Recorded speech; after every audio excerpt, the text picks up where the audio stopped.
Hey, welcome back to the Controvert podcast where we analyze problems in societal norms. Today we're going to be talking about dating Gen Z women as millennial men. And me personally, I've had many experiences dating Gen Z women, and also my guest today, Cody.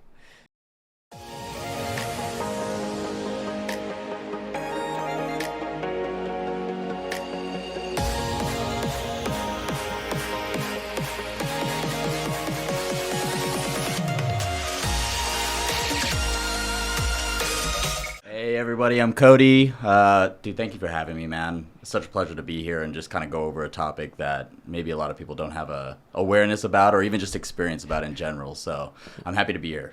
Yeah. Do you remember how we connected, dude? It was so random. I think I posted something on my story. It was about like a food, and then you're like, dude, that looks so good. Oh, yeah. What is that? And then we started talking about like your fitness journey and then how it was kind of messing up when you were dating this like Gen Z girl, right? It was getting messed up. So yeah, do you want to talk a bit about that?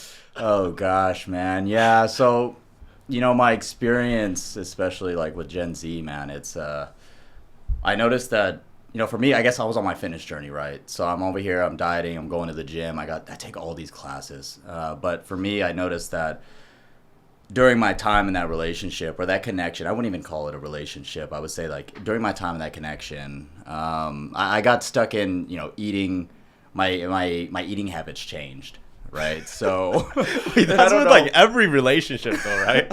You have to sacrifice some things too. Like, okay, like, I don't know if this is Gen Z specific, but I would say y'all diets are kind of off the wall. Like if you're eating like Taco Bell all the time, no Paul's way, Jr., Taco Bell, goddamn Wingstop all the time, like that's cool, but dude, okay, I was like getting exhausted. My energy levels were so low during that time. Every day I was exhausted. I feel like many Gen Zs, like if they watch this video, they're gonna argue with you. They're gonna be like, "Well, that's just the Gen Z you dated." So let's try to keep it Gen Z specific, all right? But I do have 5 things I want to go over. I don't think I discussed this with you. Oh, no. But 5 different topics I want to go through about dating Gen Zs that I found that was very eye-opening. I was just like, what's going on? Okay, so let's start with the first one. Okay, the first one is, why are all Gen Zs that I date, they're so depressed? Like, did you feel that way too? Yeah, man, I felt that way. I think there was a level of like just trauma that I had no clue even existed out there, man. To be honest, it was wild. I don't know. There was just a problem with everything. Maybe not just relationships, but a problem with life or work or just the things you got going on. So I definitely noticed that. Okay. Me personally, right? I felt like a lot of the Gen Zs I dated at first, I would go kind of like surface level. So every time I would see them, like their bio, it would be like a black heart, or it'd be like a dead flower. It'd be like a little bit emo, but happy, or something. They're like very trying to be like emo, but at the same time being positive about it. Yeah, it's like this whole mental health awareness. But then I feel like mental health awareness, in turn, it actually fucked everything up. It made people more depressed because they're all like thinking, I'm depressed because everyone's telling me I'm depressed. Because mental health awareness. And then so when you think about things more, you start to WebMD yourself, right? That's the thing, man. You know what I noticed is, at least, my experience with Gen Z is they have a lot more to be pessimistic about than what they have to be optimistic about. Like I was saying, I think a lot of them see, hardships or problems in anything they have going on rather than opportunities. And that's a kind of a big mindset shift for me, because the frame of mind of the people of millennials that I know or that I'm used to hanging out with, we look for the best, or like we look for the opportunistic, ways of looking at life or the event that we just experienced itself. Like, what can we learn from this? How do we develop ourselves from this situation? It was bad, it was terrible, ugly, but how do we develop ourselves from this, right? And with Gen Z, I see it's not like that. It's quite the opposite, man. Like, it's like embrace your depression. Exactly. Or it's like embrace how like sad your life is, all this trauma, right? Dude, all the trauma and like even just, gosh, man, even just with anything, like they're just always complaining about something. Like that's the thing. It's like it's always seeing the worst in something, always complaining about something. And it's like, if you keep yourself in that frame of mind of just complaining, this is wrong, that is wrong. Yeah. The world is not giving you whatever it is that you're looking for, or not serving it to you on a silver platter. It has the power to change your perspective. The way that you speak to yourself internally, it has the power to change the way that you perceive the world, dude. Perspective's reality. Dude, I love the way you talk about that. It's like some Buddhism, like super intuitive. Oh, I just took like some LSD or something. I'm like awakened, bro. God. Yeah, for me, man, I feel like there's no way a whole generation they could be depressed, And I speak on this because I have a lot of Gen Z friends, and I felt like almost 99% of them, actually, maybe excluding one person, are depressed. Like they say they're depressed. Yeah. I don't want to like ridicule like depression. I think depression is a real thing. Yeah. But I don't think that statistically a whole generation could be that wildly depressed. And like dating someone like that, yeah, for sure. If you have trauma, then I understand, and we want to be there for you, okay? Yeah. But we can't be there for you all the fucking time.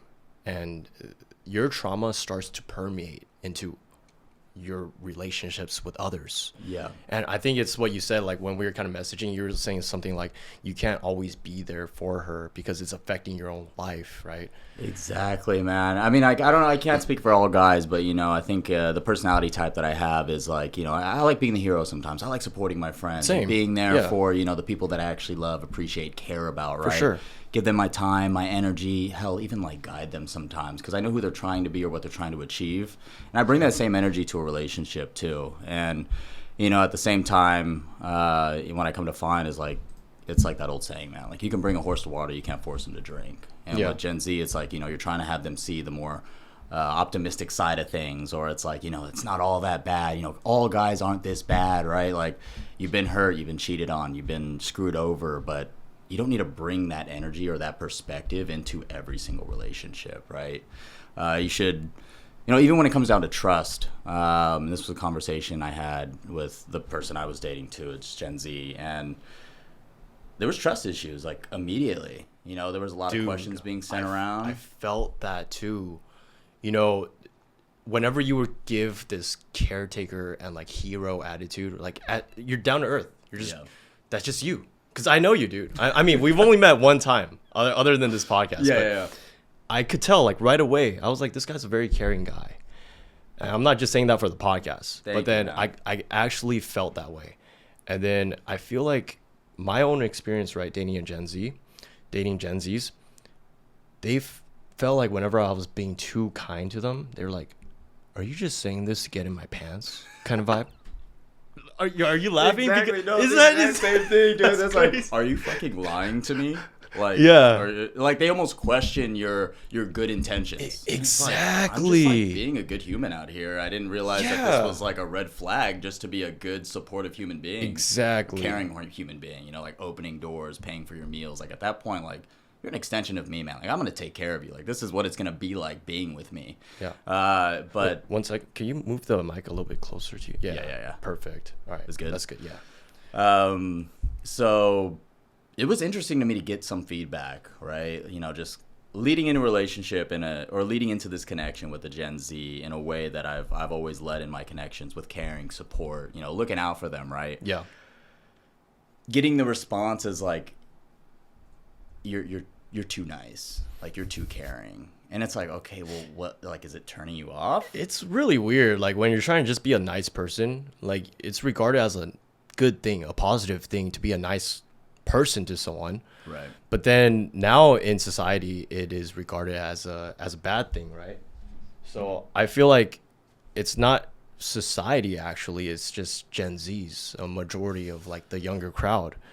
So like for me, right, for other millennials that probably also date Gen Zs, we're like, well, if you guys have so much trauma, how can we be nice to you without you questioning us so much? Right. Because if we're always nice to you because that's just who we are, then what do you expect us to be? You want us to be the assholes so that you'll keep going for us? You know, so and not question us. I'm just like, I'm just so confused. And then being an asshole, it's not sustainable, right? Right. So if you're like the asshole fuckboy Gen Z dude, I think you mentioned that too. You're like a lot of Gen Z men are a little bit fucked up. They're like, because you have a sister. No. Oh yeah. Okay. Yeah. So I got some feedback from my sister, by the way, and she's Gen Z, and I was just like, hey, you know, she's been through a lot of things, right? And I sort of got some feedback. I was like, hey, do you ever feel like it's weird when a guy is too nice? And her response was immediate, bro. It was like, yeah, like I find it weird sometimes. And I'm like, really? Like, what the fuck? Like, when you're just being, you know, like a good-natured human being, it seemed as like a red flag almost in that sense. And okay, but like there's like pretentious nice, right? The one that's like trying a little bit too hard. Yeah. But I feel like you're an alpha. You're definitely an alpha dude. And then your nice is probably like a stern nice, like, hey, I just want to care about you. I just want to make sure you're not going to like the club. And then, you know, you would let a girl go to a club, right? Yeah. But then you 100%. would worry like, I just don't want you to be a lack of safety, like have a lack of safety where like men could probably hurt you. So just let me know. Just check in with me every like 3 hours or so. It's not a big ask. Yeah, right? not a big ask. It's not a big all, ask, man. Like, so one thing I actually mentioned up front in my connection with Gen Z was, you know, obviously being 20, like in your early 20s as a Gen Z, like you're going to go through your party phase. Like you're going to want to go out Thursday, Friday, Saturday, hell, even fucking Sunday if you want to, the day of the Lord. But, you know, at the end of the day, that's something that I recognize. That's something I can respect. Like I've been there. Like I've been wanting to go out. I've been on my rage, my trap nights. But at the end of the day, it's like I don't want to take you away from that because for Gen Z, that's important. For Gen Z, they want to connect. They want to have fun. And this is an area that they feel most comfortable with connecting with people. Maybe it's because they're, you know, not socially adept in a way to have other sorts of conversations in an environment outside of the club or the bar or outside drinking in general. But, you know, it's something I noticed. And yeah, like go have your fun, man. Like go out there, you know, go hang out with whoever you want to hang out with. And I think the only thing that pops in my mind is just like, I just want to make sure you get home safe. Exactly. Like just shoot me a text, call me if you need that's anything. not even controlling. That's just like standard caring about someone that you love, right? But I feel like Gen Z would see that as controlling. They don't want to be loved, I feel like. They just want to be like a little bit tormented. I feel like it's, what's it called? Trauma bonding. It's because like they're so used to getting traumatized by a certain person, maybe like their parents or so, maybe an ex, that they have to get trauma in order to feel like it's comfortable. So I feel like in a sense it's like a loophole where you're just constantly having failed relationships because you're going for people who are treating you like trash. Right. And so I think it's very interesting because we do have another topic. We'll talk about it later, so make sure to stick around for that. It's a little bit about like getting controlled and all that, but I do have questions about the emo stuff. So when we were talking, Cody, you were telling me about like how you canceled plans with your friends to see her. She was like, that's not my problem. Why are you putting this on me? Right? So do you feel like because she's maybe a little bit emo and stuff like that, she probably has this trauma and then that leads to a little bit of like entitlement? I think so, man. I think like you hit the nail on the head. I think there was a bit of entitlement, but not only that, I think, well, to preface the story, like I had exited the connection prior to that conversation that I had with her, where she was saying that it's not my problem. Like, you know, you make your own choices, whatever. And I was like, well, I understand that. Like I make my own choices. You know, I'll cancel plans to hang out with you, and I choose to do that, but that's how much I want to see you, or how much of a priority I see you as to spend time with you in that way. Yeah. But honestly, that conversation to me, I was like, wow, you're like not only disrespecting me, you're disrespecting my friends. Like at this point, like what you just said, not only disrespected me, disrespected my friends. So I'm already like, okay, like this is interesting.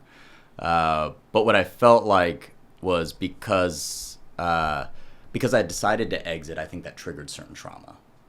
And then her like almost mindset changed a little bit. And she perceived the situation as if I was trying to be controlling or wanted her to be submissive or to like to listen to me. But at the end of the day, it had nothing to do with that. The principle of the matter was like we had made plans, and you'd canceled those plans to do. It's just normal etiquette as a human being, exactly, right? You know, man. like if you cancel on anyone, time. like it's like even if my friends cancel on me, I'd be like, what the fuck? You cancel last minute on me? Yeah. Like I even had like a podcast where it's like last minute, day of, probably 30 minutes before. Actually, not even 30 minutes before. They didn't even tell me they were not coming. I was like, what the fuck? It's not even about like relationship stuff. It's just normal etiquette. Right. And I feel like because they're so intertwined with this emotions and like being emo and just trauma, right? Maybe they're not used to like you canceling for her, and she doesn't see it as like a quality trait. Maybe she probably just doesn't understand what you're trying to say with that. You're trying to show her that you care and you love her, right?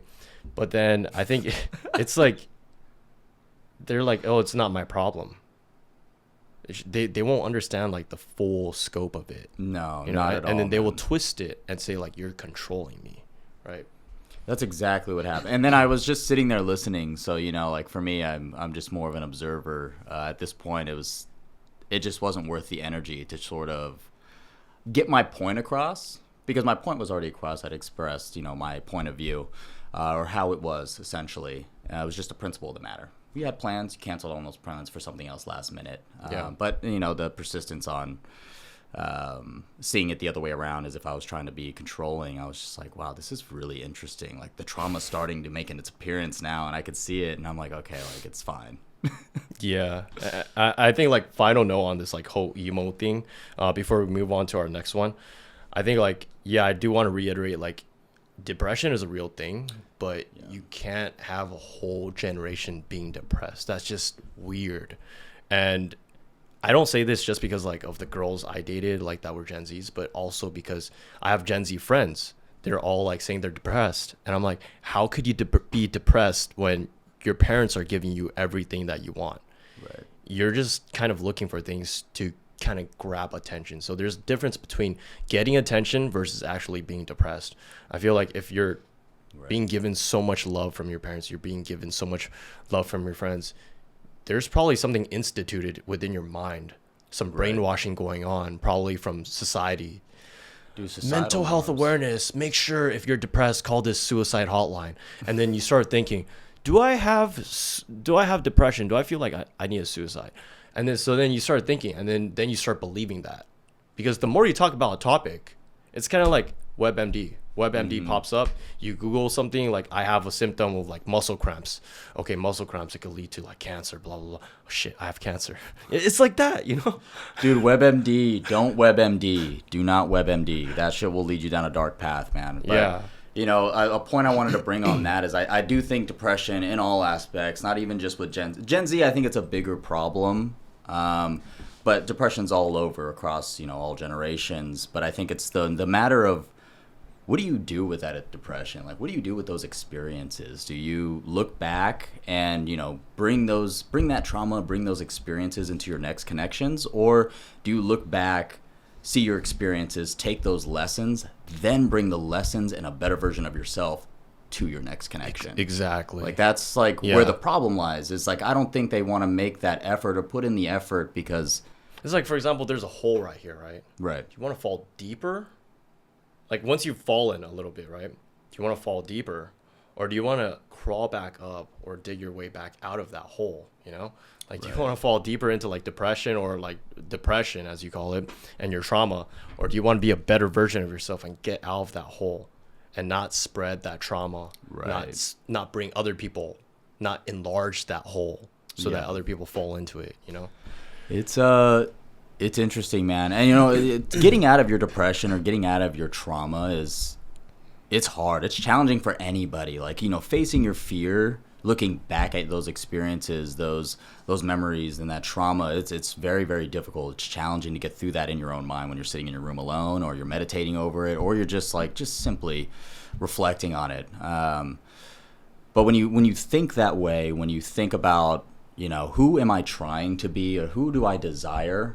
You know, if you want a good guy, imagine that.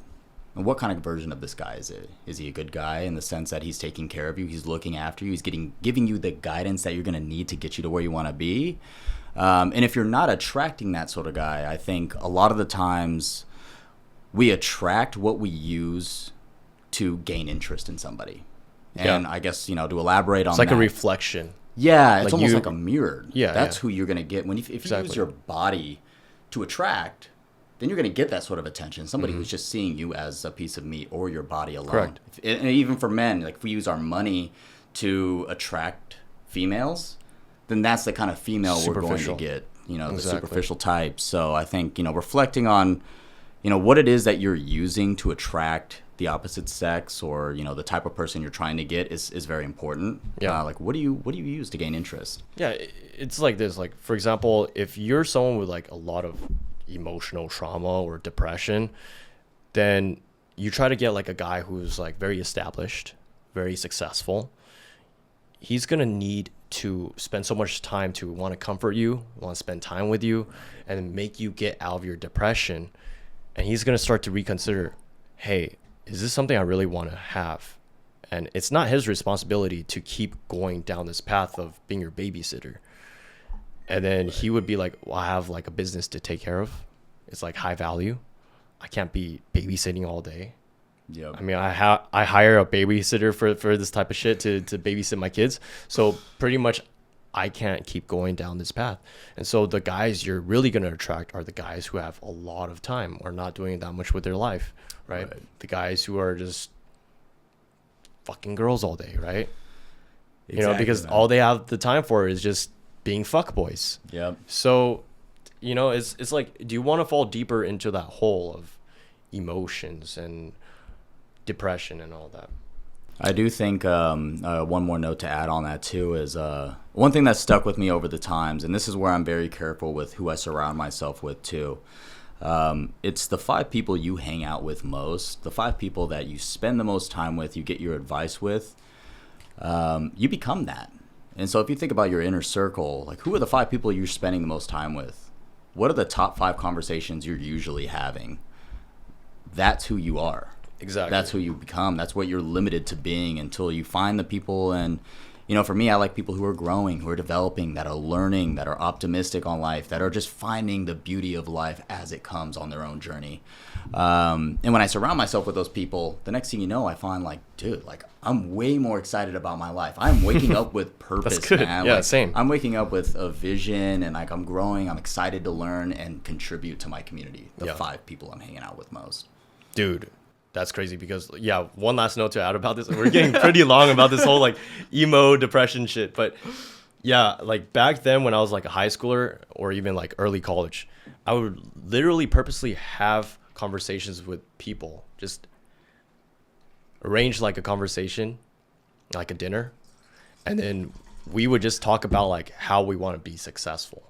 And then that would give me motivation to do better. Right.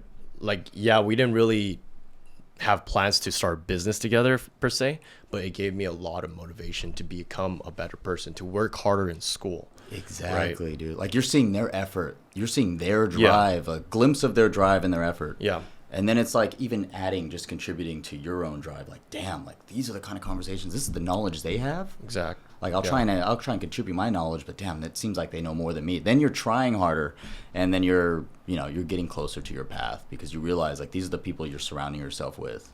Yep. Okay. So let's finally move on to our next topic. All right. Okay. This one's a little bit more lighthearted. So, do you feel like dating Gen Z girls or just Gen Z, anyone, if a girl is watching this and you're a millennial dating a Gen Z right now, do you feel like their vocab is bruh all day, every day for everything? Yes, man. Yes. The vocab thing was a bit of it took some getting used to. Okay, let me ask you this. Maybe I'm just like really unaware or just not really in sync with the vocab that's being passed around in today's day and age. Bussin'. But you ever heard of a soft launch? Yeah. I didn't know anything about a soft launch or a hard launch. And I had this conversation with like a business, right? No, with just like a connection, like a relationship or someone you're dating. Okay. I didn't know that. Oh, okay. Then we're on the weird. same page then, because we were talking about like a soft launch, and I guess like in social media world, a soft launch is when you're connecting with someone, you're dating someone, let's say, and then you go out for a dinner, and you take a picture of your plate with both of your drinks, or maybe just both of the cocktails you ordered, and you post that. And it's like obviously you're with someone else, or maybe you tag the two drinks and you tag their name for this next to the drink that's theirs. That's a soft launch. And then so weird. apparently a hard launch is when you just straight up hard launch them. Like post their them, like, the bodies picture, there. It's their both face. of you two. Yeah. You guys are like whatever, kissing, holding each other. Like that's a hard launch. Okay. And I was like, I didn't know that even existed. Like for us, right? I think it was like, okay, you're Instagram official, right? But then it's like, okay, you're probably dating someone is like a soft launch. I see someone in the picture. Yeah. But hard launch is more like, okay, they're Instagram official now, posting on story and like posts. Yep. Yes, but I don't know. I felt like a lot of things that I felt that I experienced was more like the bruh, and then everything would be bruh as a response, you know? And yeah, like I said, it's not just like the girls I dated, but also my Gen Z friends, right? Bruh, all day, every day. And then the bussin', I'm just like, dude, what the hell? It's like everything has to be acronym based. It's like No SMH, cap. No bruh. cap. It's like no cap. I'm like, holy shit, man! Like this is crazy. And then like us, because I think we're both working, right? Yeah. And then Gen Zs, the time I was dating those girls, they were in like college, so probably they were not used to that whole professional tonality. Right. You know how we talk is probably not like busting. Oh, no cap. Oh yeah, fucking emotion. Depression is not a real thing, no cap, you know? I don't know, bro. Okay, so this is what I gotta say on this note, man. Like, this is the perfect time to bring this up. I mean, for me, I think what has actually enhanced my vocabulary is like you're always gonna make two first impressions with anybody. The first one is how you look. You know, do you look clean? Mm-hmm. Is your belt matching your watch? Is your shit matching just in general, man? You know, it's how you look.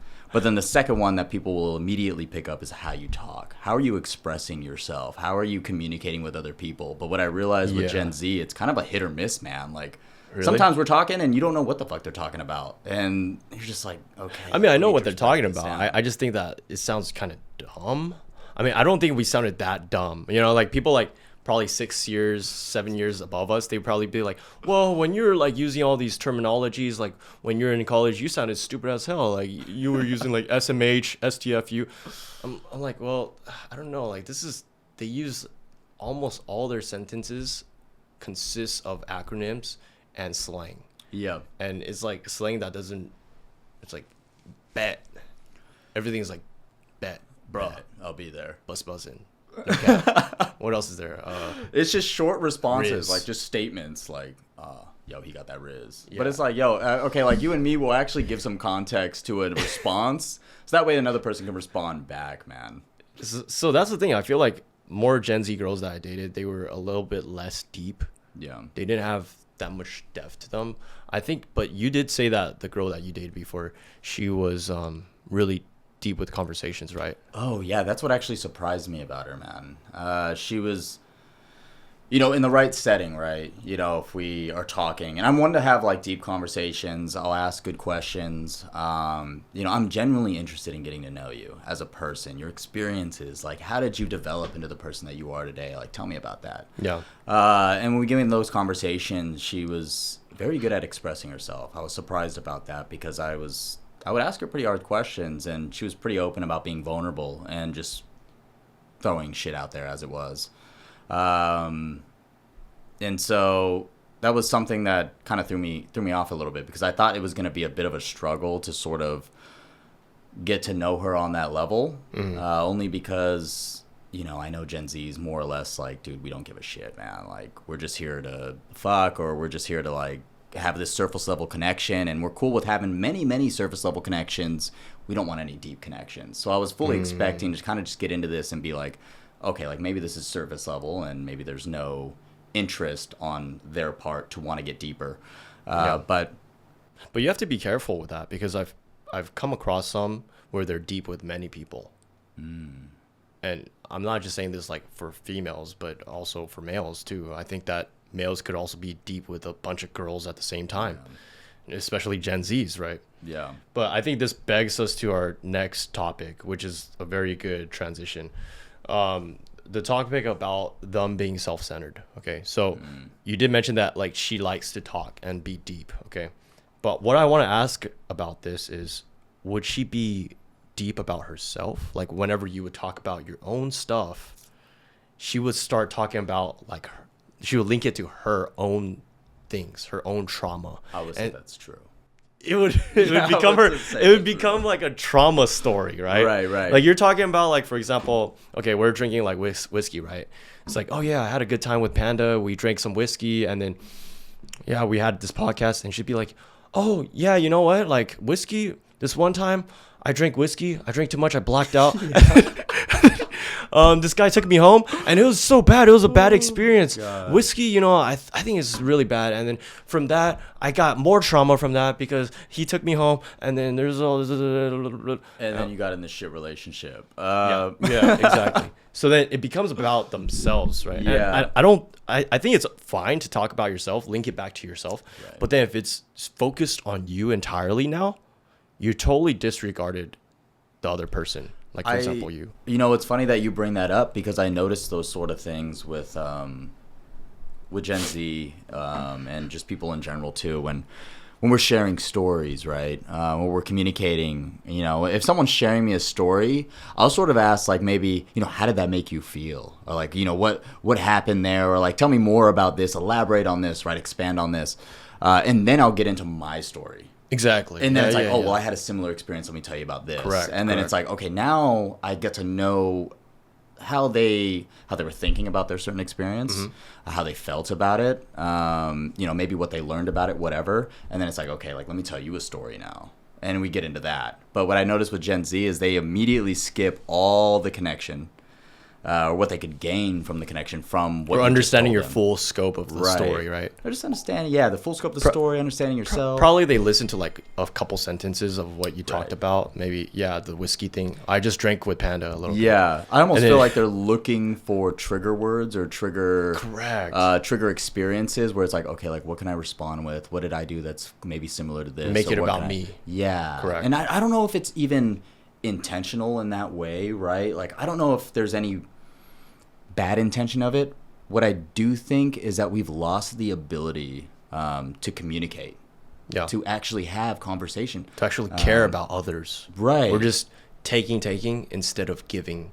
Right. You know, back to the community. And I'm seeing that sort of dwindle with younger generations, and I think almost as the millennials. And we grew up without social media, man. Like, I didn't have a phone until I was in 6th grade. Same. And you know what's funny is I talk about this all the time. Like, I don't know about you, man, but when I was a kid, this kind of reminds me of this like meme that I saw.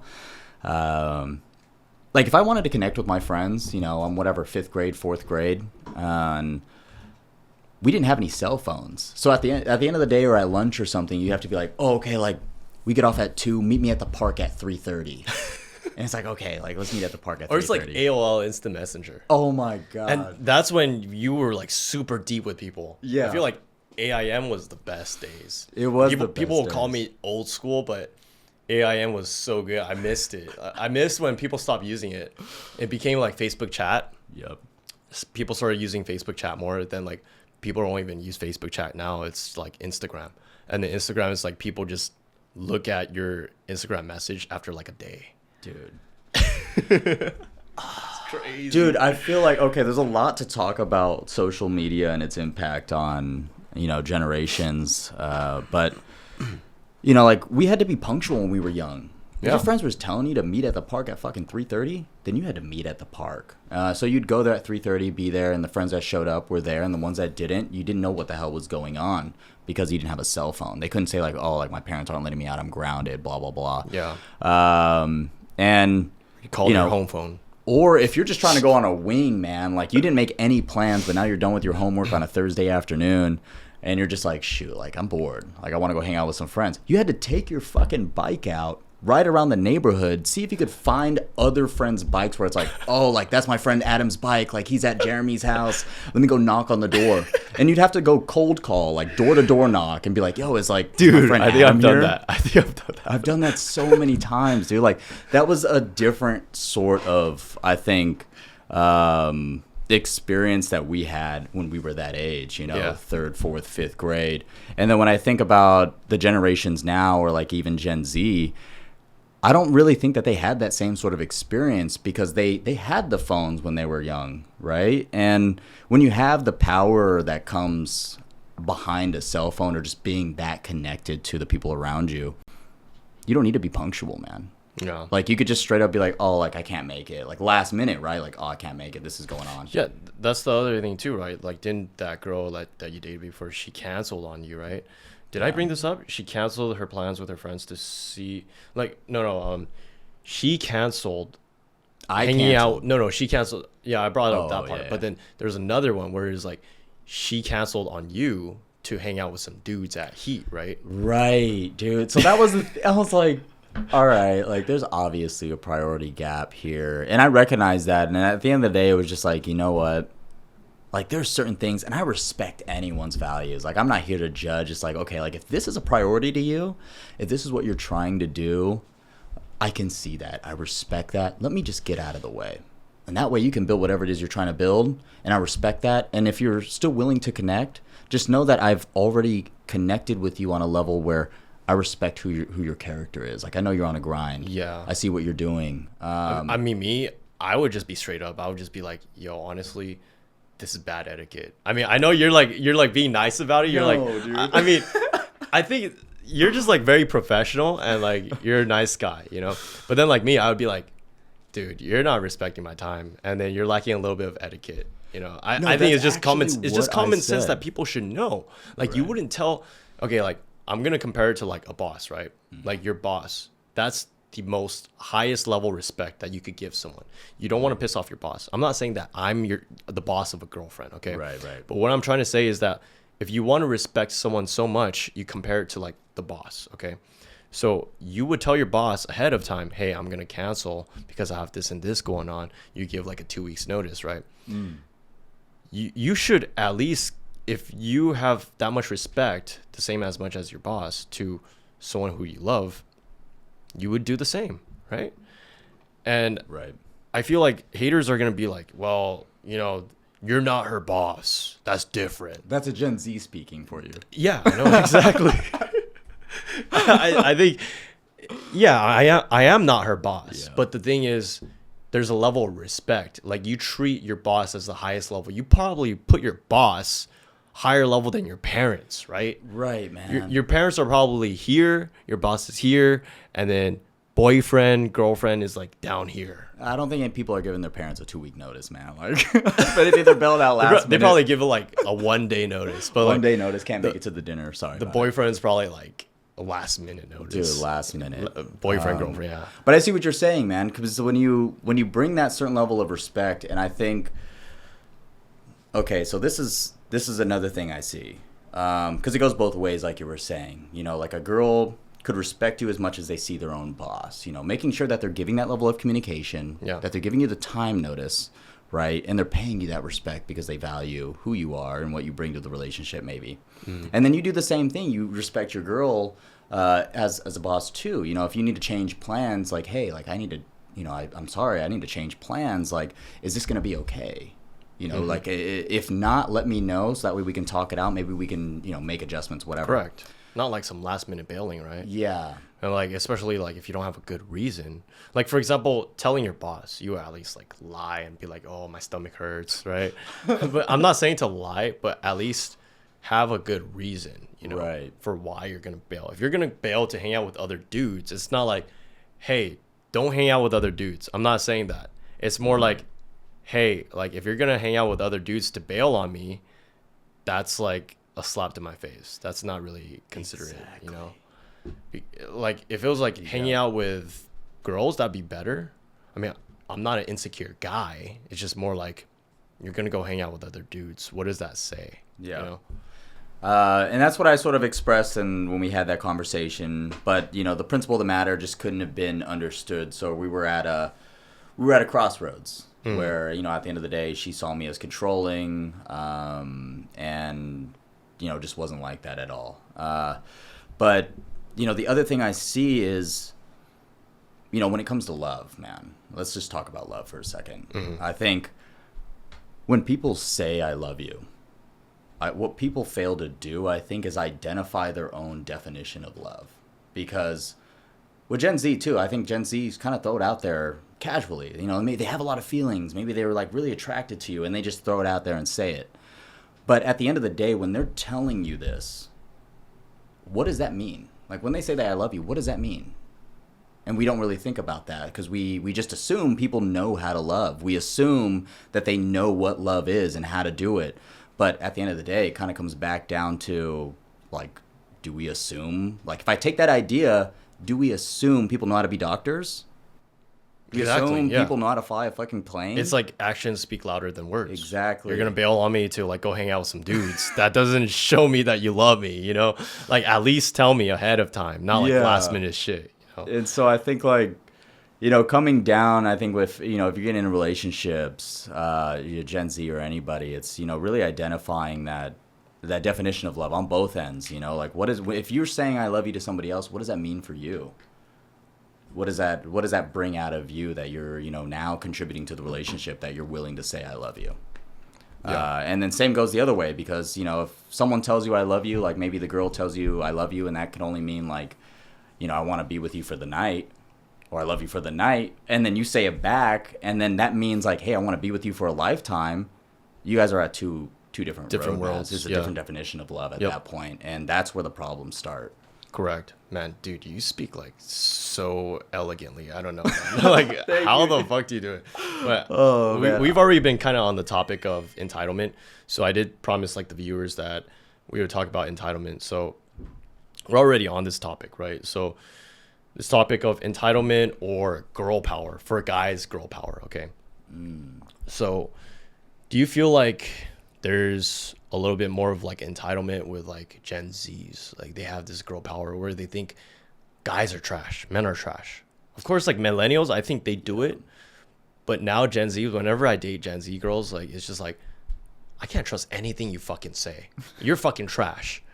Are you just doing this to get in my pants? And I'm like, whoa, fucking hold up, bro. Like, I'm just... You're like, hold on, I haven't even gotten in those pants yet. Yeah, I know. Get to that. I know. But we'll get to that, but let's just cover this first. Yeah. I'll elaborate an experience first. So there's this one time, like, I was dating a Gen Z girl, and then she was checking my ex-girlfriend's account. And I know this because, like, my ex-girlfriend, she messaged me. She's like, hey, who is this? She keeps checking my account. And I get these weird accounts that are just, like, fucking looking at my story. Okay. First off, I want to say, like, people are going to be like, oh, well, that's a red flag. You still talk to your ex-girlfriend. Dude, she just messaged me about this. Okay. Well, okay. So she was getting a lot of accounts that were looking at her story because this Gen Z girl that I was dating, she manages a couple accounts. So for her school, it was like marketing stuff, like a marketing club, this like Chinese, whatever, just managing a lot of accounts. So then I said to her, I was like, hey, is something going on? But before I said that to her, I called her, and then she didn't pick up. And we'll get to that in a bit. We'll get to that. The next topic, I'll get to that. So then I messaged her. I was like, hey, I think you're kind of telling people some stuff about like me, and you're not trusting. It's kind of like what we talked about. Like, they're not used to trusting a guy. So then I was like, well, if you're doing this, it's not cool. And she responded, oh, I can't tell people about like what's going on. I can't vent to my friends about like my concerns. I was like, well, no, you can. It's just like, if it's rumors, if it's not true, then you shouldn't be spreading that. Right. If you're telling people I'm an asshole, if you're telling people I'm lying to you when that's not true, you're spreading false information at that point. Exactly, dude. So, like, at least give you the respect to talk to you about it first and try and come to that understanding. Yeah. And then go ahead and talk about it to your friends. It's like, okay, well, yes, like I assumed this, but I had a conversation with him. This is what we came to terms with. This was his perspective, and this is the way I perceived it. And then you go and, like, you know, talk to your friends, talk to your family. I think that's a good thing. Like, exactly. You need to get, that third party input. Yeah. But you didn't even talk to me about anything. You didn't tell me that you were looking at the stories, you found this, oh, she was over here, and you guys were hanging out at the same time. And I told her, like, well, my ex-girlfriend, she likes to post things in the past, so it's not an active thing. So maybe, like, she posted things, like, that were a long time ago that looked like she was still, like, within my vicinity, but it's actually not true. You know, so you have a due diligence to get information, and then once you seek that information, you actually ask people about it, then you could actually come to a conclusion. But you didn't ask me about any of that. So then that all ties back to the entitlement. So the entitlement and girl power of, like, fuck man, they're all trash. And what you said before, right, about, like, how she was hanging out with, like, your experience, she was hanging out with, like, random guys and she canceled on you. Yeah. Then when she said that it was, like, controlling, that you were trying to control her, that's a little bit like entitlement.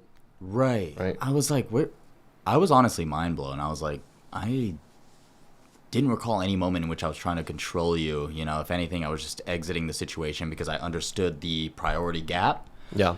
And that's what I was scared about, because it was like, I think the thing about my situation, okay, is, you know, I was willing to choose time with her over, you know, time I could have been spending with my friends. You know, that's my choice, right? And then her choice in choosing the opposite showed me, like, okay, now I'm identifying a gap here, and, you know, I need to be careful for myself. And then I chose my own path, right? You know, I chose to just exit the situation. I understood priorities, or, you know, what they were trying to accomplish at that time. But going back to what you were saying, I think there is a sense of selfishness a lot with, like, it's all about them, and how they perceive it and how they understand things. Yeah, all about them is one thing, but I feel like they could turn a situation where it's, like, completely standard, right? Completely common sense. You don't just cancel on someone to hang out with other dudes and then just call this guy that you're dating controlling. Like, she called you controlling because she's hanging out with other dudes. It's just some common sense thing to not do. And she's like, you're controlling me from, like, going to have fun? That's not the thing. It's verbatim. That's literally what she said. Like, verbatim, quote unquote. That's literally what she said. And I was like, wait a second. Like, when have I ever done that? Like, I've always let you go out and see whoever you want to be. Yeah, it's not about that. It's not about controlling. It's about common etiquette. Right. It's about very standardized, like, just being a normal person. And so it almost makes me question whether or not that etiquette even exists within that realm of Gen Z, right? Yeah. Like, I mean, even for guys too. Well, I mean, I feel like Gen Z guys, man. Gen Z guys, they also do the same thing. I have a lot of Gen Z guys. They just cancel last minute, you know. Cancel last minute. They don't give a shit. I don't want people to think that. Care. Yeah, I don't want people to think that we're doing a hit piece on, like, women only. Like, it's Gen Z in general. I feel in general. Yeah, so this could apply to, like, Gen Z men too. Like, if you're a millennial girl dating a Gen Z guy, then, dude, yeah. I've seen a lot of things with Gen Z guys, man, just to touch on that for a little bit, maybe to add some extra context into the situation. And I think the way that Gen Zs interact with the world, especially the relationships, their intimate relationships, I believe that that's strictly created from the way that they've experienced Gen Z guys. And from what I see from Gen Z men is they're careless. They're really non-supportive. They're very selfish. And let's just say, like, selfish, let me give an example. Let's say you're living with a Gen Z guy, and you're Gen Z yourself, and maybe you get off, maybe you're getting off work an hour later than him. I'm like, you get off at 6, he gets off at 5, right? Then you meet him at home. Maybe this guy's already eaten dinner, and he didn't even ask you, like, hey, did you eat? Like, and you get home and you're like, hey, I'm hungry. Should we go eat? And they're just like, oh, well, I already ate. I just assumed you already ate. Like, Okay. to me, I've heard a lot about that from Gen Z guys, and it's like, is there a lack of like care or just like attention from guys? I feel like going that's to the also girls? a problem that like boomers had too. It's like, oh, you already ate without me, right? Yeah. Like we would see that with our parents. That's very true too. That's very true So, too. So I'm not too entirely sure that it's strictly just for Gen Z guys. But Yeah. I do know what you're saying. Like Gen Z guys, like they're very careless. Gen Zs in general, they're just careless. Like they're not punctual as what you said earlier. You know. I think they have there's too many social interactions going on with Gen Z in general. I think that there's too many opportunities or just too many options. You know, like it's kind of like going to a restaurant, right? When you go to a restaurant, you open up the menu.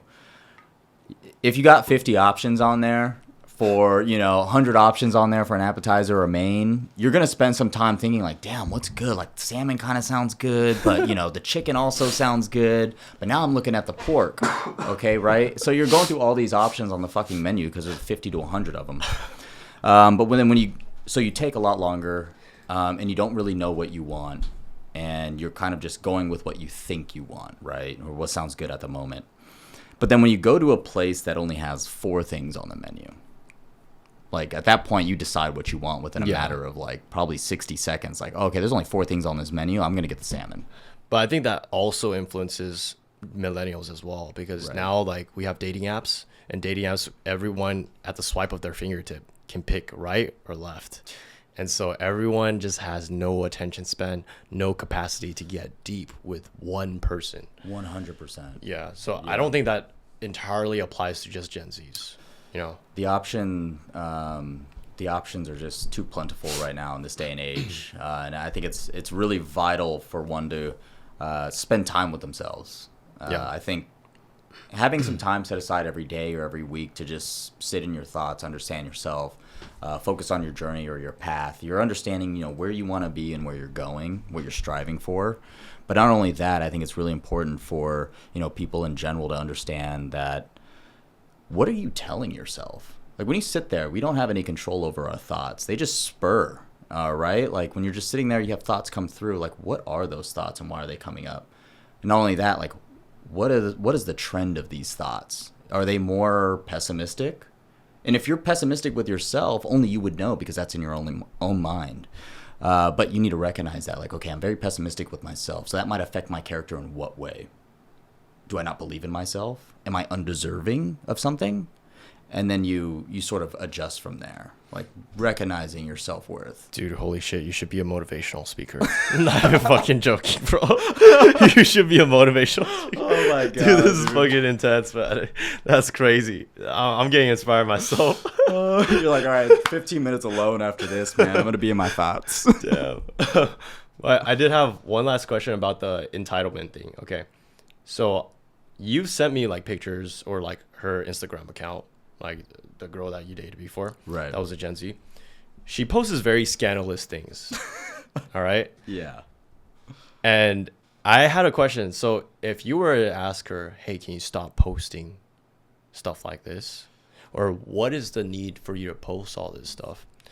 Would she be furious? Ooh, that's a good question, man.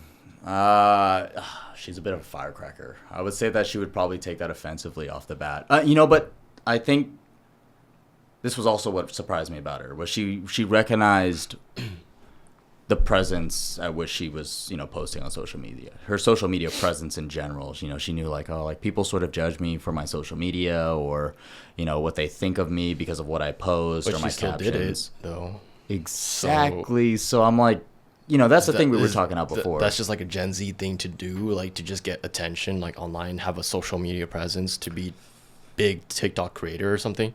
That's like their goal, I think. I don't know. Maybe it's just the attention in general. Like maybe the trauma. What I think is like, how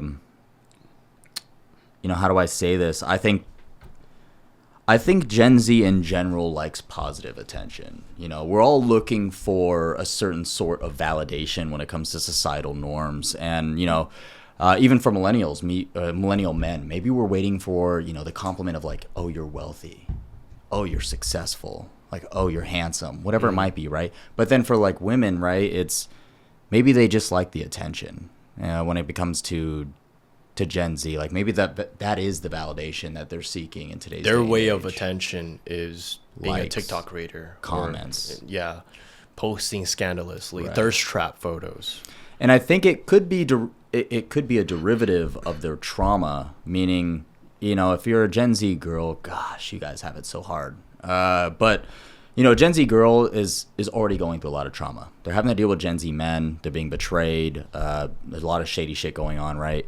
And I'm not saying all guys are perfect. I'm not perfect. I've done things that I regret. I've done shady shit too. But, you know, at the end of the day, I think it's more prevalent in Gen Z men than it is with millennial men. It's even worse. But I think what they're looking for in these relationships is that validation that these guys are going to be like, wow, you're like so beautiful. Like, I want to take care of you. I want to be there for you. But they're just not finding it because they're seeking that attention through their body, through their looks. And that's what they're attracting. So they're limiting their exposure to the right guy or the guy that they're hoping to find. And I think it's just fucking it up, man. Like, honestly, like, I think it's, you know, they're going through this trauma endlessly. They're looking for this validation. They're trying to seek a certain amount of attention or looking for something in particular that they will never find because they're in this endless cycle of men only using them for their body, but that's also what they're portraying themselves as. That's what they're using to get the attention to begin with. Yeah. So it's like, how do you offset that? Well, it's like, well, maybe try not using your body and see where that gets you. Just be authentically yourself, be real, and see where that gets you instead of just trying to get that validation. All right, let's get to the last one. Okay, so this last one is confrontational avoidant. Did you feel like a lot of the Gen Z girls that you dated, they were very confrontational avoidant, or it's like whenever you guys had an argument, she wouldn't want to talk. She would just want to disappear. You know, okay, like I'll tell you my experience, then you tell me your experience. Because I'm curious about that, man. Okay. With my experience, I noticed that the ones I was engaging with, they're fucking firecrackers, man. Like, they actually prefer to bring up the topic, almost like they're looking for a disagreement. They're looking for objection. They're looking for challenge. And I don't know, I still to this day might not know why they... And you know what? The other thing I bring that up too is the other reason why I bring that up is because it's the verbiage they choose to bring it up in. It's confrontational. It's raw. It's unfiltered. It's unapologetic. And you know, when I look at these things, I'm like, okay, they brought this up in this way, so. To me, I'll dive into it with respect. And, you know, there's certain ways you can bring something up, but I almost feel like that they might be maybe afraid to show that respect to bring it up in the first place. So they choose to bring it up almost in a disrespectful way just because that's what they're used to experiencing. Or they're used to the confrontation and they're almost assuming that confrontation is going to come from this conversation. I'm going to fucking bring it up anyway and I'm going to just say it raw dog. Okay. Because I'm assuming that the conversation's coming anyway. I think there's a different definitions and perspectives on confrontational avoidant. Okay, so what I'm talking about is like, for example, that earlier example I gave. Okay, so I gave a call about like, I'm trying to seek you out to talk to you about like a possible issue before it gets bigger. But if you're going to keep avoiding it, it's going to get big. Right. So then once it gets big where you're just like avoiding it and just not replying, then it gets big, right? So then once it gets big, that's when she becomes a firecracker. That's when she goes off. That's when she says all these fucked up things. And I felt like that was very prevalent with Gen Z women that I dated, because it wasn't like a steady, okay, we're about to argue. It was more like, we're here, I'm gonna disappear for a bit, and then all of a sudden we're fucking arguing, like a lot. Damn. You know what? Like that stage. I did experience a little bit of that. Like, I could see, I'm not the type of person to hold on to something. You know, if I'm identifying a certain trend in our, you know, lack of communication, or, you know, like, I'm pretty good at reading people, so I can tell when you're sort of like just being reserved. When you have reservations, and I like to just bring it up to begin with.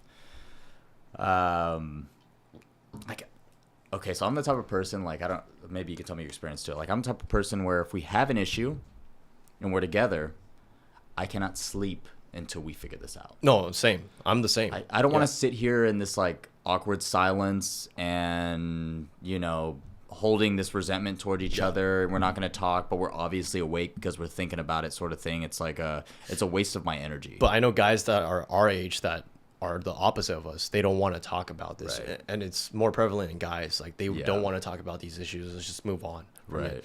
I think more so girls are the types to be like, hey, let's talk about this now. Mm-hmm. But then what I felt with like Gen Z girls is like they don't want to talk about it, but once they start talking about it, it's like fucking fireworks, firecrackers. Not even fireworks, not even firecrackers, man. It's fireworks. You know what I feel like Explosion. with Gen Z is they might give some hints, right? They might give some hints as to maybe what they're expecting, or how they're desiring you to be. And then when you don't hit that expectation after they've already given you these so-called hints, they won't say anything because they're assuming like, oh, I've already given them hints. Like, oh, let's say this. If a Gen Z girl, if all they want is flowers, and maybe flowers is like, okay, just give me flowers here and there, and like this is my love language. Like you do this, then I know you care about me. But wouldn't that be like girls in general? Because girls in general, they give like hints like, hey, oh, this bag looks good. My birthday's coming up. Like even girls like our age, they do that, right? I think they do, man. My experience with my experience with millennial girls is they're more expressive and communicative with like their expectations of you, and they're more willing to have that sort of diplomatic conversation to figure out like, okay, like is this relationship going in the direction that we want it to? What are we willing to do if things are going awry, if things are challenging at this time, or the relationship is kind of dwindling? What are we willing to sacrifice? What are we willing to put into this to make it work, right? Like that's my experience with millennials. But with Gen Z, I realize it's kind of just like, let's keep fucking this up. Yeah, like in what ways can we fuck this up? Like, and then they'll bring it up. They'll bring up like, okay, like this is going wrong. Like, what the fuck, you were doing this, or like you were, I saw your ex or whatever. And it's like, okay, like, okay, my experience with Gen Z, man, is if you're a millennial guy and you're going after a Gen Z girl, is you have to have an unbelievable amount of patience and understanding. And why I say that is because, my experience, and I feel like maybe with yours too, like, they bring a level of trauma to the relationship, right? And, that's already hard enough. But you have to recognize that. You have to be patient and understand, like, dude, they've been through so much. These are the experiences they had to work through. Dude, honestly, I can't fathom, man. Like, I'm gonna be real with you. Like, I don't want to just be like, yeah, agreeing with you, but I feel like the stuff that they go through, it's pennies compared to the shit that you're right. I've gone through. Yeah. Like even some of my other friends that they've gone through serious shit. I've gone through like almost life or death situations. I've gone through gang issues. I've gone through money issues, right? My friends have gone through almost the same thing, and then you don't see them complaining a lot. Right. So I feel like the stuff they're complaining about is like, oh, my friends don't care about me, blah, blah, blah. It's like typical, very high school level shit. It's stuff that when I was in middle school, I was getting depressed about. I was like, this is just stuff I'm going through just because I'm puberty, Right. I'm a prepubescent teenager that's like going through puberty. I'm like fucking depressed. Oh my God. She's not talking to me, man. She didn't reply to me. It's like, well, what the fuck? Maybe she just saw it and forgot about it, Like, yeah. I think that the level of severity that Gen Z takes towards very, maybe even like mundane or like just very petty little things, it's definitely taken more seriously.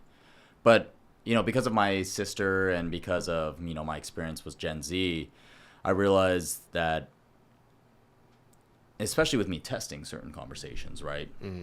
With, the Gen Z that I know and the interactions that I've had, if you come at it with a little bit more, patience and understanding, you're asking the right questions to sort of understand maybe why they're coming at you a little bit upset, right? They're coming at you with a little bit of attitude.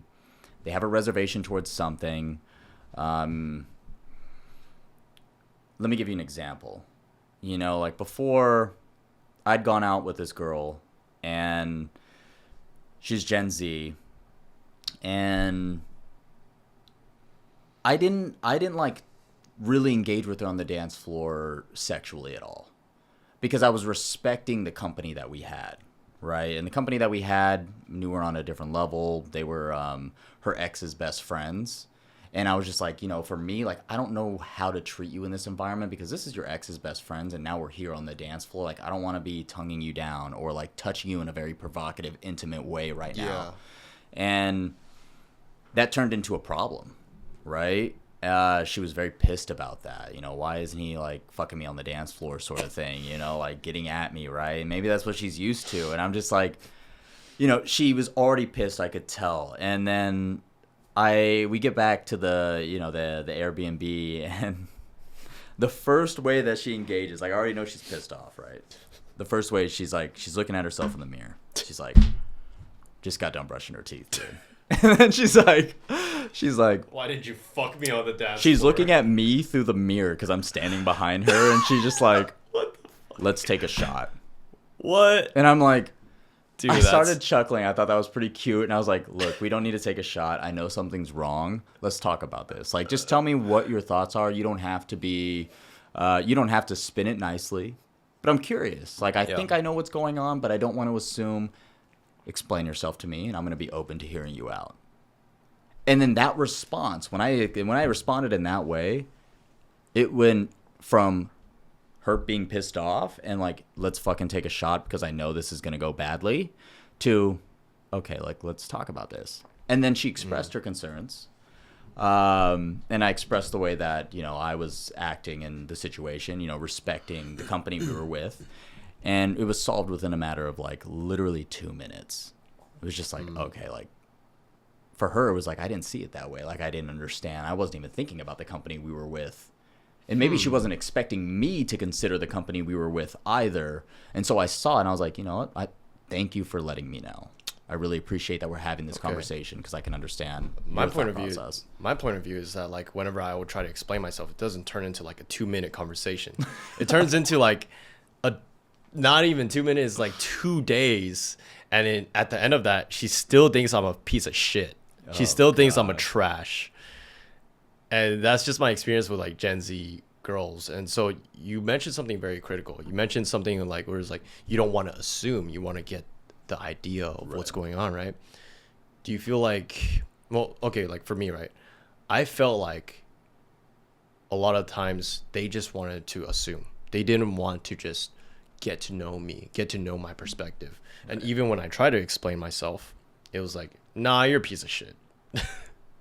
God damn, dude. I don't know if that's what you also experienced, but by the looks of it, it seems like what you just described, it doesn't seem like. There was reservations toward me, for sure. There was a lot of things that I would say or a lot of things that I would do, and she would question my action and she would question my word. And it was as simple as like, are you fucking lying to me? Is what she would respond with. And I'm like, no, I'm not lying to you. Okay, like for Gen Z, right? Maybe they have an issue with, let's see here. Like maybe they have an issue with guys expecting them to be a certain way. To be a certain girl, to go after anything, dude. Like literally anything. I don't know what the levels of expectation is between Gen Z guys and girls are these days. Like, but at the end of the day, I feel like these girls, Gen Z in particular, they're being held to a certain level of expectation, whether or not it's real or they're just assuming these expectations. But then what that does to them is they feel like they're in a situationship where they have to be someone that they're not inherently, you know, that person just in general. Like that's not them, but they're trying to be for the sake of the relationship, even though it's shit. But you know, at the end of the day, you know, what I sort of expressed was like, look, you know, my situation, like I was too much of a nice guy. Like opening doors was putting her in question. Like, what the fuck? Why is he opening my door? Like, this is kind of turning me off. Yeah. But at the end of the day, I know who I am. And for me, it's like, that's just the kind of guy that I am. I'm going to open your, I'm going to pay for our dates. But then this way, it kind of discourages men to like be the nice guy. It Right. discourages men. It actually encourages men to be the asshole that women don't want, You're right. and women don't think are sustainable. It actually is not sustainable. And then so if men are starting to believe that, oh, this is the way I need to get girls, to become an asshole. I mean, I need to become an asshole to get girls, then society is just going to fall down this path where dating is just going to fail in totality. That's what I'm seeing too, man. I mean, even for me, right? Like when I was told that I was just too much of a nice guy, that it was like kind of like off-putting almost, right?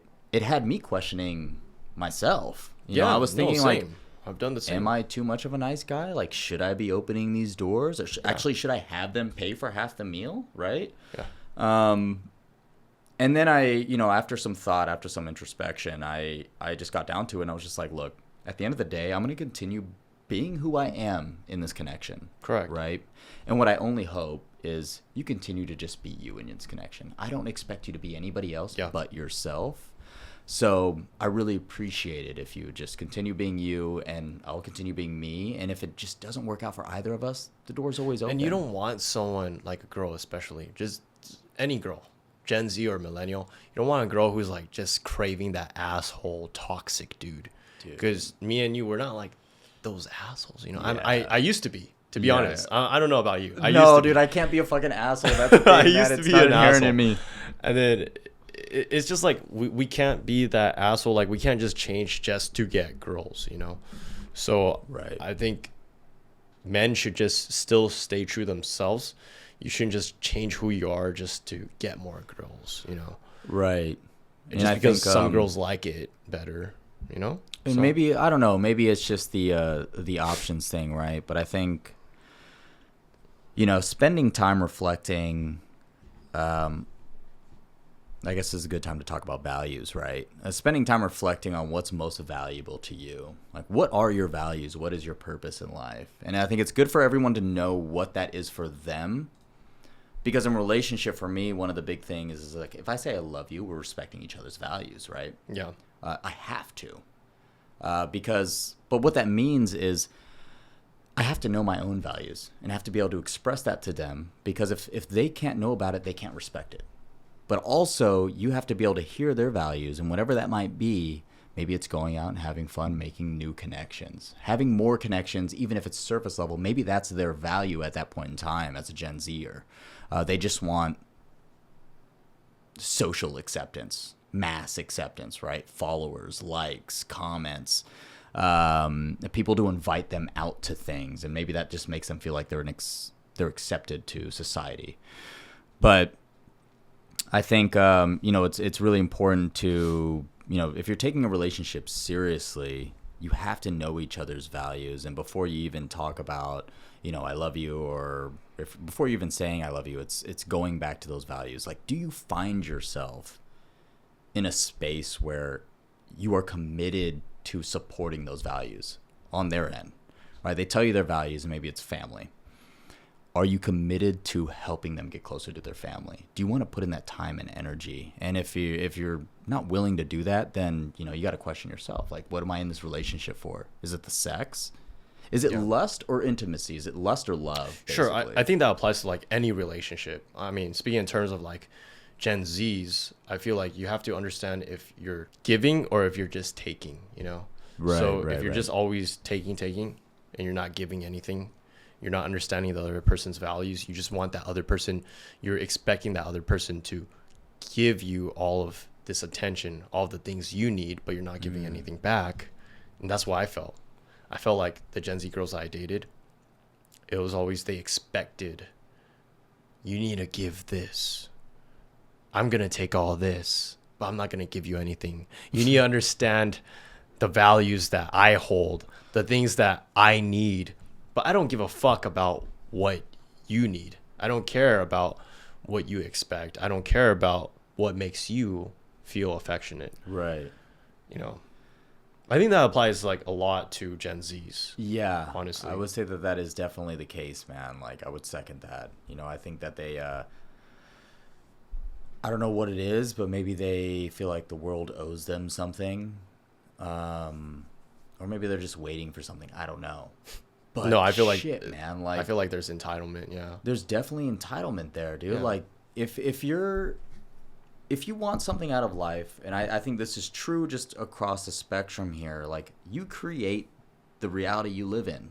Yes. Right? Yeah. And if you want respect, then create that. And how do you do that? If you want them to give you this, if you're expecting this, how do you create them to want and choose to give you that? Correct. But then, you also as a Gen Zer, you have to be willing to want to understand your partner or the person you're connecting with. What do they need? What are they looking for? Like, what do they need from you? Yeah. Right? Like, and then I think there's a lack of communication. There's a lack of conversation. There's a lack of respect when it comes to that, because it's like, dude, like, this is what I'm expecting.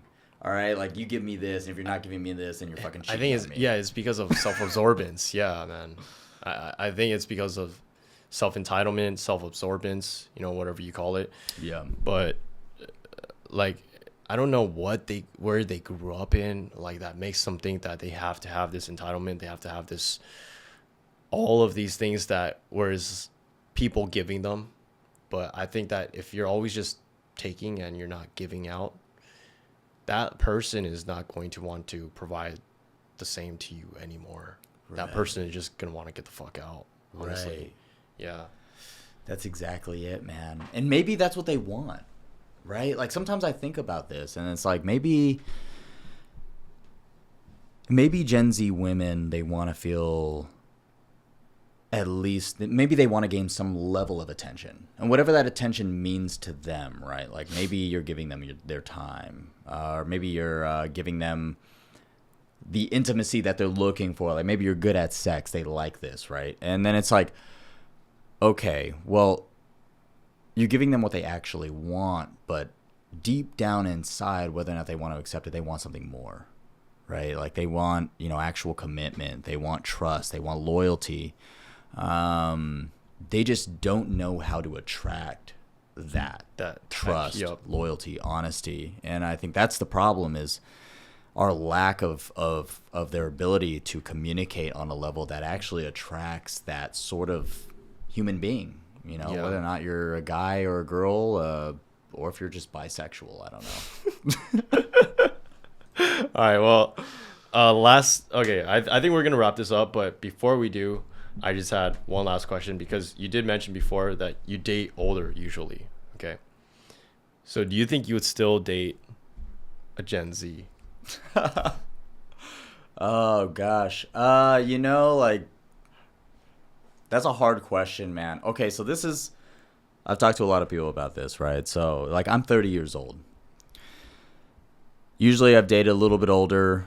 This was like, a couple times I've dated a little bit younger, and what I've realized is, like, either way you slice the pie, man, you're like just fucked. Like, there's either, like, when you date older, there's a lot of expectation. You're on this biological time clock, and you got to get shit done, right? They're taking you very seriously, and that's a good thing. That's good. Yeah, that's a good thing. I like that. When you're taking someone serious and someone's taking you just as serious, that's a good thing. But also, and they're treating you with respect, wanting to understand you a little bit more. Yes, wanting to give to you. Yes, sir. Rather than just always take. And I see that more with, like, older women. And, correct. There's a different level of communication you can have with someone who's older, because they've been through certain experiences, or they come from the same sort of timeline that you've been through culturally, or just upbringing, right? Yeah. Gen Z, or like younger women, How old are we talking though? Like, what's the oldest that you've dated? Like 34. 34. Okay. Yeah. Okay, mine was about like 39. How was that, dude? It was good, honestly. Any differences? Okay, like, let's compare it. 39 to, like, 24. Okay, yes, yeah, okay, yes, okay. That's a good comparison. So 39 to 24. Let's compare that. So much more respect. Okay, I'm not just talking about, like, okay, she paid for me or whatever, but there's more appreciation. Like, whenever I would buy her certain things, she'd be like, "Oh my god, like, this, no one has ever done this for me." Blah blah blah. And it's not just that 39-year-old, but also 36, 35, like anyone above 30. Right. And then whenever I do that with, like, someone who's Gen Z, it'd be like, why did you do this? Did you go see another girl? Are you trying to fuck me? Are you lying to It's me? like, it's like, are you just trying to do this to get in my pants? Yes, okay. I asked this question, dude, because I had this conversation with my dad. He's like, dude, stop dating older women. And I understand where he's coming from, because he's scared about like that biological time clock, what you said. Yeah. I think that's a big concern men have, especially like parents. It's like, is this girl going to be able to conceive? You know, maybe she went to the doctor, everything's normal, but we don't see all of that. Maybe if there's like a credit report that she gives, maybe email attachment, then that's fine. But we can't just ask and be like, hey, can you send me your doctor appointment? So I think there's that struggle and that stress. So then, like I did feel like it was more easygoing talking to girls that were older, girls above 35, 30 in general. But at the same time, it's not sustainable in a sense of just a cultural perspective, a physical perspective.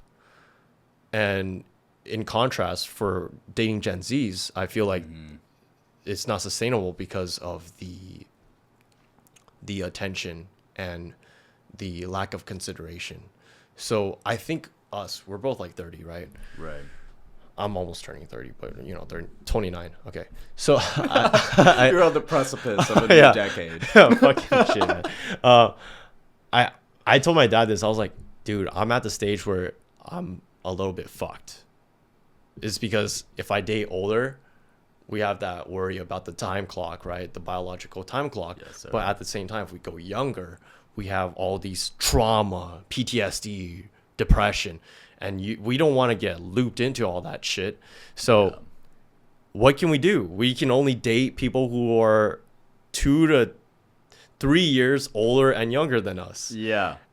And so I was telling my dad, you know, like the oldest I would date is like probably 32. He's like, you can't go younger? And I was like, fuck, man, I don't think this guy understands it. You're like, you don't understand today's day and age, man. I'm telling you, like, you don't want to go younger. I mean, like, back in, like, boomer age, right? Yeah. It's like, okay, if you date someone who's, like, 20 years younger than you, you're a fucking king. Your peers would respect you. Right. But now it's like, Dad, we can't do that, dude. We can't do the same thing that you did or whatever bullshit that your friends did, you know? And so I feel like I'm at a struggle right now where it's like, if I date younger, I can't do that. I can't date older too, you know? So there's really this tight gap of what I really can date. Do you feel like that too? Yes, man. I was just going to say, you know, I feel like at this point in time, it is such a struggle and it's such a heavy thought to digest, you know, at times. But at this point, I'm almost open to all walks of life, right? Whether or not you're older, I have no limitation on the older. You could be 40. Okay, what about she's 50?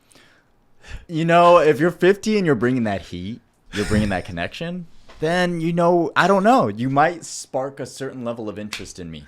Wait, but you plan to have kids, though? Well, okay, so I already have like an 11-year-old son, so I'm in a good situation. Wait, what? Yeah, I have an 11-year-old son, dude. What the fuck? I have that up posted on my Instagram. Yo, what? Holy shit. So the good news is for me, like, half of that pressure's off of me, man. Okay. Because I already have a son. He's 11 years old. That's crazy. Like, I don't need to have another one if I don't want to. That's why, but it's like, okay, if I find a girl who wants to have a kid and I respect her, I appreciate her, and I'm committed to her in that way to see that through, then I'll make it happen, right? So it's like I'm in your position, but not in your position because I've already got the best behind me. Yeah. Like, I already have a son at this point. But, like, when you want to have, like, someone who, like, you wouldn't want to have a kid with someone who you marry in the future and who you would spend your rest of your life with, right? Like, say, for example, today you got married with a 50-year-old girl. She can't conceive anymore, okay? Right. Very little chance. Like, I'm just trying to be real for the viewers, right? Like, people always try to debate this. They're like, no, there's a probability that she can't. Just trying to be real, okay? Yeah. So now that that's out of the way, if she cannot conceive and then you spend your whole rest of your life with her, and then you have this son, but she doesn't want to accept him, Oh. That would be a problem, right? Oh, yeah. For So- sure. So what if like she's perfect in every regard except she doesn't want to accept your son? Then that's not every regard to me. So for me, it's like, Okay. that's good. For me, like my son always comes first. Like, okay, at the first time, let's see if we can connect. If we can communicate, we can talk. Yeah. So for instance, my experience with Gen Z, we started messaging on Instagram, then we started texting, and then she was like, hey, can we like hang out after you get off work someday?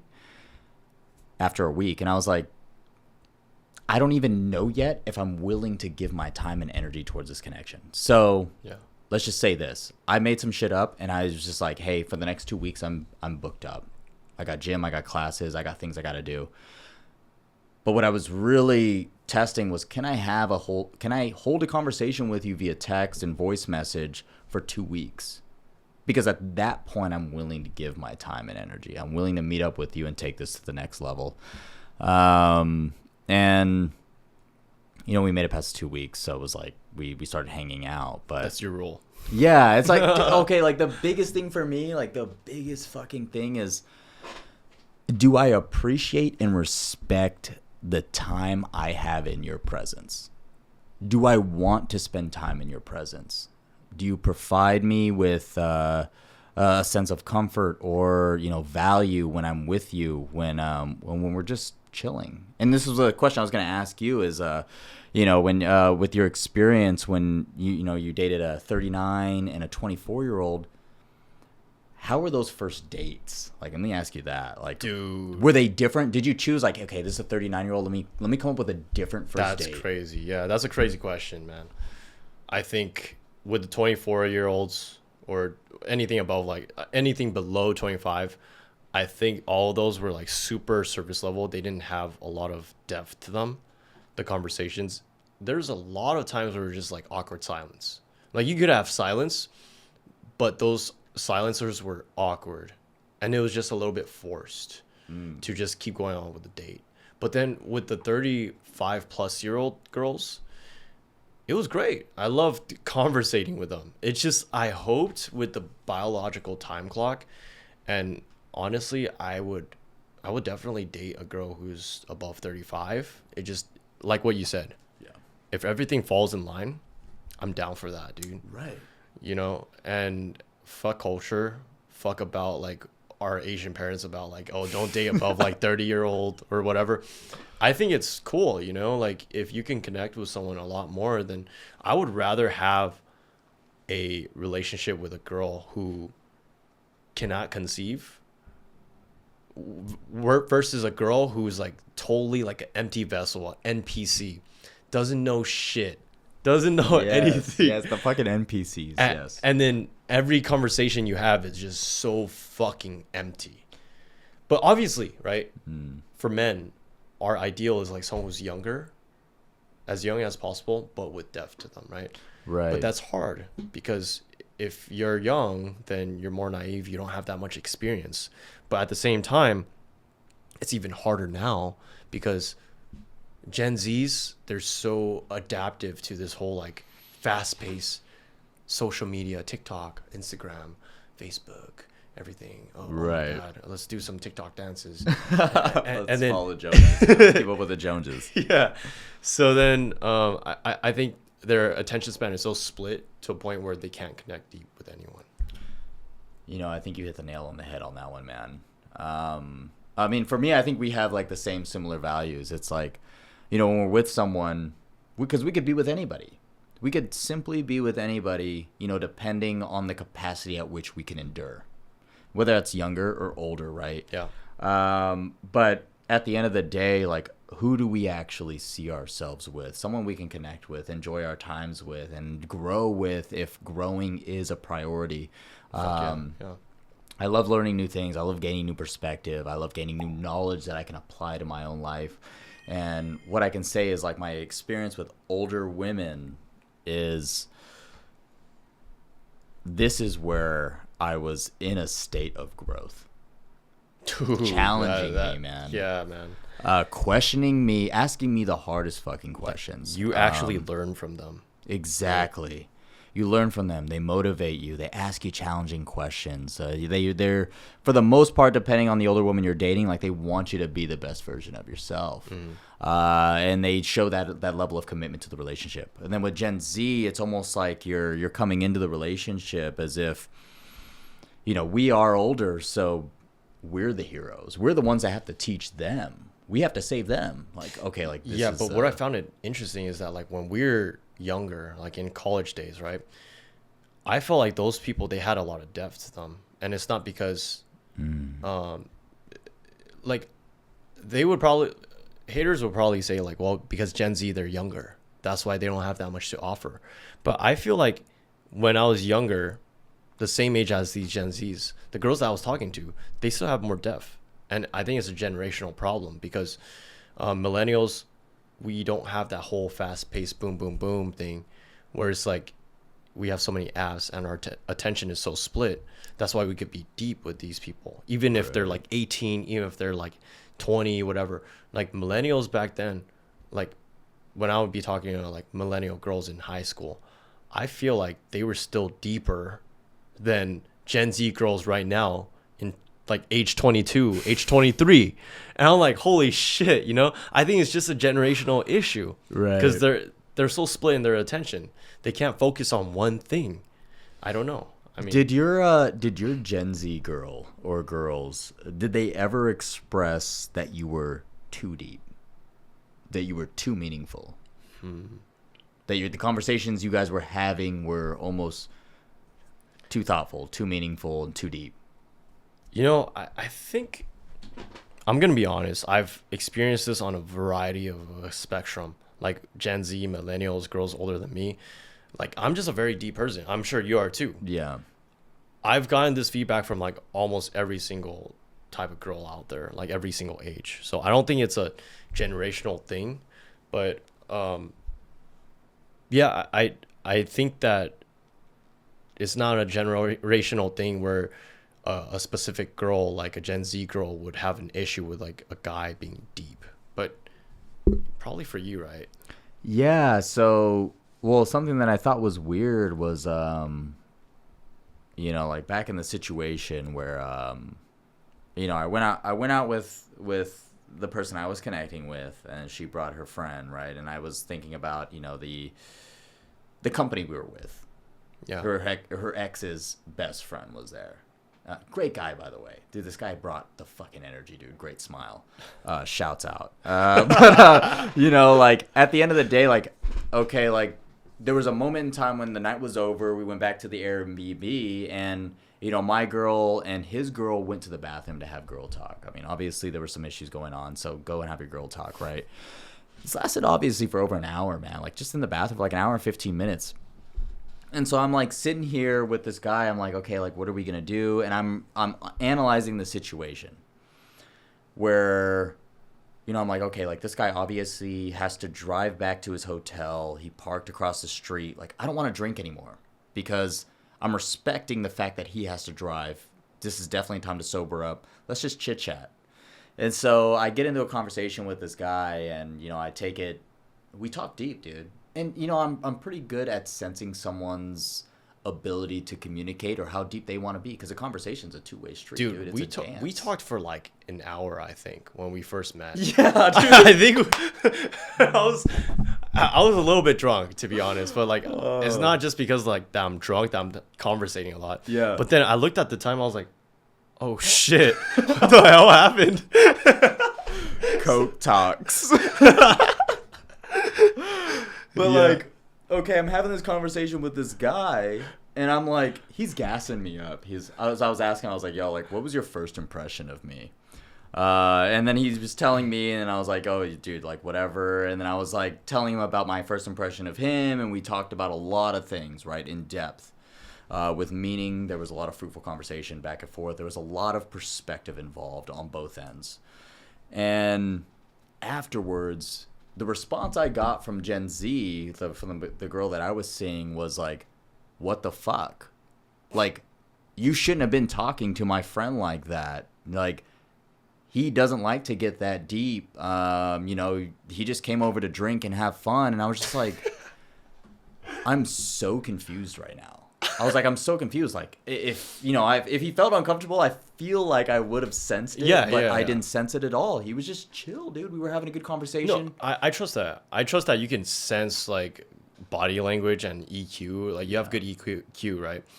And I would be the same. Like I could sense that too. And I've had actually some girlfriends who have done that to me, where they go like, dude, he's not the type to get deep with you. And I'm like, what quote unquote. the fuck? But he was hella chill with me, dude. Like maybe you're just misunderstanding it. But I would say, sorry, like argue with you, but like I would say that that's a spectrum too. That's not just like pertaining to like Gen Zs. I mean, I would hope so, yeah. I would like definitely hope so. Like, dude, I'm just trying to make meaningful connections and like pass information. Like, I am always a student to everyone that I meet. You know, whether or not you're younger than me, you're older than me, you're the same age as me. Like, you have something to contribute as far as information or experience that I have not yet encountered. Yeah. And I'd love to hear about it. Yeah. You know, so I treat every experience in that sense, and you know, it was just weird to me to get that response, like, oh, like he's not that guy, like you shouldn't have been having that sort of conversation with him. It's a spectrum, I feel like. But you know, I was like, dude, this is weird. Number one, I'm having too many meaningful conversations, and then number two, like I'm too nice. Like, what do I need to do here? But I feel like girls in general, like also in a spectrum, they don't really like the nice guys too. But I feel like Gen Zs, what's different about Gen Z women, they think, and they say also straight up to our face, they're like, why are you being this nice? You're trying to get in my pants, you know? So I think that's the only difference with like Gen Z women. Like they would be skeptical about it because they're not used to that. But yeah, dudes, I mean, sorry, like argue with you about like, not even argue, but like just to like make it clear that this is more so about like whole spectrum of women. But I just did want to keep this to Gen Z specifically, right? And with that regards, I just wanted to let the viewers know also, like if you guys did have anything that we said, if it applies to just women in general or just dating in general, men in general, let us know in the comments below. And then because we probably talked about a lot of things that were just like generally speaking for women, you know. But I think the biggest thing I feel like is the depression and the emo stuff. So I don't want that energy in my life, you know, that pessimism. So that's me personally. I would probably not date a Gen Z anymore unless she probably gives me a reason to really believe her that she doesn't believe in this Gen Z crap, in this emo depression shit, you know? So that's the final take I have on this. But did you have any last things that you want to say?